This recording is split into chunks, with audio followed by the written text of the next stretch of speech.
Hey guys, welcome to the first episode of Offworld Trading Company. This is a game that I just picked up over the weekend because I was really feeling that itch for some management games where I can just strike big and make some money and work on resources, and what do you know, I found a game that is 100% exactly that, and that's all it is, which is fantastic. So this is going to be our, not necessarily playthrough, but our series on Offworld Trading Company. I want to get things started with just a quick skirmish, just so you guys can sort of see what the game is and get my basic opinions on it. Having played about, I'd say, 6 matches now, I'm really enjoying it so far, and I just wanted to share it with everybody else.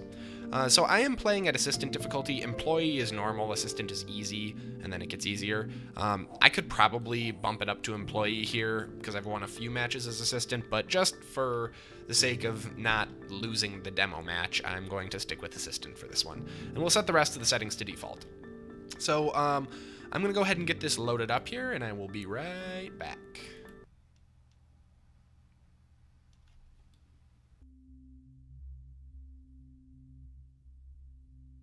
Okay, so this is our planet of Mars. This is the section that we are going to be setting up business and selling to. Specifically, here is the colony we'll be dealing with, New Volgograd.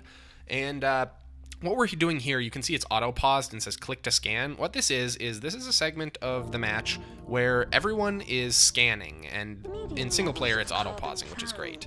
But basically what it is we're looking for a good spread of resources that we can use to place our base nearby, because we want to have an optimal position for our business to take off. So what we're really looking for here, actually, this may meet all of our criteria. I think it does. Oh, I'm risking it, you guys, before somebody else does. Okay, so we want to land here before one of our AI opponents lands here and takes some of these sweet iron resources. Now, if only I could find a spot that I could actually place it. Is that going to knock out? That is going to knock these out, but these aren't adjacent anyways. Do I even care? I'd like to be a little actually further down here. This is good. This is close enough. Okay, so we got water, which is not that important, except that we're going to want to go for food here, I think. Let's see, who all have we got? Sam Moreno, Frank Dawson, and Joji 5. So we got one robotic race, and the rest are human races. So food will be a commodity. And so you'll see different races have different needs and wants, and also different things they use for construction. Like, for example, there's one, the scavengers. Their group will use carbon instead of iron for their buildings, which is nice because actually it's steel that we use for buildings, which requires extra processing. Anyways, though, before we get into all that, let's just go ahead and enjoy the beginnings of a match. So we're going ahead and placing down our base here. This is the HQ we'll be collecting all of our resources to. Let's pause again, actually, because we want to claim... This is a race right now. What we're doing is we need to claim as many plots of territory as we can that are going to meet our needs. So first up, I'd like to get a geothermal reactor down for power generation. Next up, I like to immediately go for a steel mill. This is going to be nice because steel is used for all of our building. What's nice about the scientific group, which is the, like, I guess, business type that we chose, is that they can build a steel mill direct. They can, like, a lot of their resources that they need, like many resources have to be refined before they can be used for like building and things like that. And the scientific group are able to circumvent that by doing things like putting a steel mill directly onto the iron resource instead of having to collect it with a metal mine and then process it at a steel mill. It's a big advantage of them and probably the main reason they're my favorite group. But yeah, so we're gonna want steel going for some of our buildings. We want power generation on as soon as possible. We're gonna want a little bit of food, so we'll lay down a greenhouse farm, and we'll go for these ones over here. I haven't totally understood this, but I think the scientific group may not get as big of a benefit. So you notice some of these are 1, 2, or 3 tall, these columns. So blue is water. 3 tall means there's more water per tick there. I'm not sure scientific actually benefits from the higher stacks. However, it's still nice to use because it allows you to prevent your opponents from getting those. So now they can only use these 2 stacks or 1 stacks around it. Also, I went with this one because it's going to allow us to more easily place things with 2 buildings touching either side of a third, which gives us bonuses. You'll see this as we start building duplicate stuff. Anyways, let's keep moving. So I've put down a steel mine. We've got a metal, a metal mine here on our aluminum, which is another basic resource we'll need. We got a farm going on this water for water. Another benefit of the scientific group is we don't have to use a water pump and then go to our farm. We can just straight up place a farm, which is nice. And we are now all out of tiles to claim, as you can see down here. So as we play through the game, we're going to be upgrading our HQ, and each time we upgrade it, we'll get additional claims we can make. So we're going to be trying to kind of keep an eye on pricing here, keep an eye on what our opponents are claiming, and kind of go for a monopoly in 1 or 2 things, and eventually we'll be hopefully buying them out. However, right now, it's just kind of getting everything set up. You can see in fantastic fashion all of our stuff is assembling. God, I love the little build animations in this game. And our resources are starting to come in, as you can see.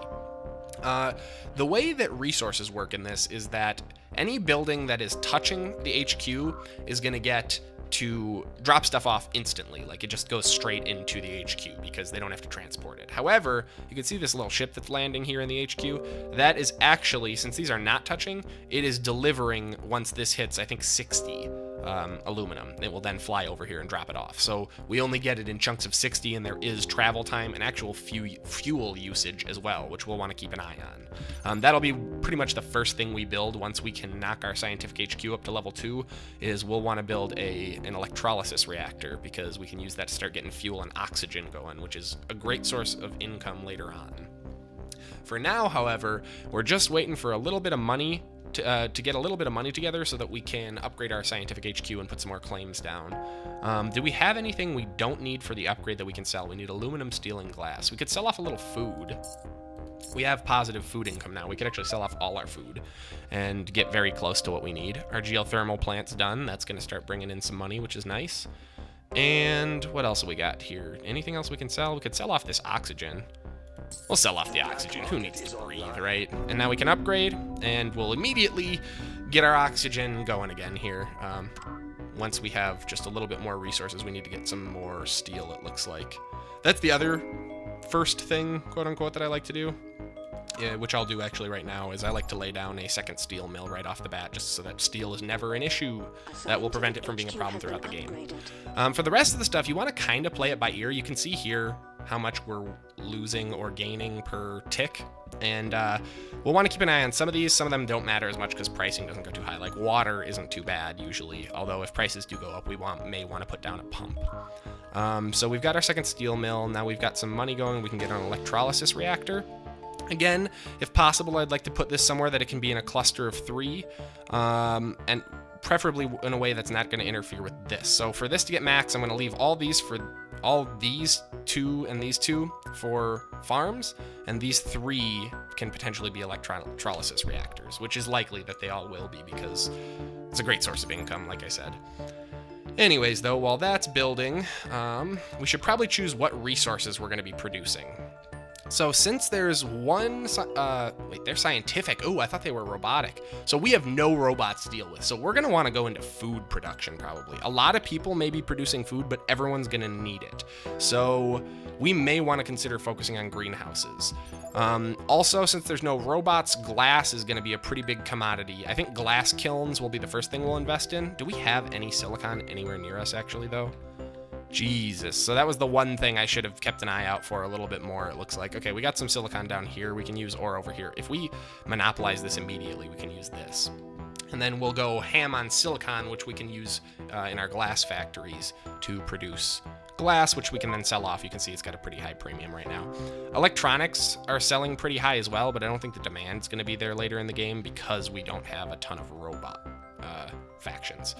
Okay, so we got 2 more claim tiles, and we need to get these down here. Really, this should be... Sorry, I'm talking a lot and doing less than I should be. What we'll do is actually... I know I talked a big game about... I want to get at least 1 glass kiln, because here's the thing. The glass kiln... First of all, we're going to deny this 3 tall silicon stack. But also, the glass kiln is great because all HQ upgrades require glass. And so this is going to help us be able to afford the HQ without having to sell off all of our resources and profits. On that note, however, let's go ahead and sell off all of our resources and profits so far. And not a ton of money to be made. We can pretty safely sell a lot of this. You can see, though, the price over here is going to go down as I'm selling stuff, so you want to be careful about selling too much at once. Or if you can, you want to sell it all in one go. Auction, high water tile. I always take these tiles away from them if I can. Here's the thing, you can bid money you do not have. As you can see, I'm about to put the bid at 10 grand and I only got 5 grand. It'll just go into your debt, and you are denying someone a tile for the rest of the game. Because since there's a limited number of tiles, this kind of thing is pretty valuable. I'm willing to go, I'd say, up to about 25 grand on this tile just to keep it from my opponents, even though water's not going to be huge for us. Okay, perfect. I hope you guys enjoyed. I know I am loving it. If you guys want to see more of these, please be sure to like, subscribe, and leave a comment below so that I know. And thank you guys so much for watching. I'll see you guys next time.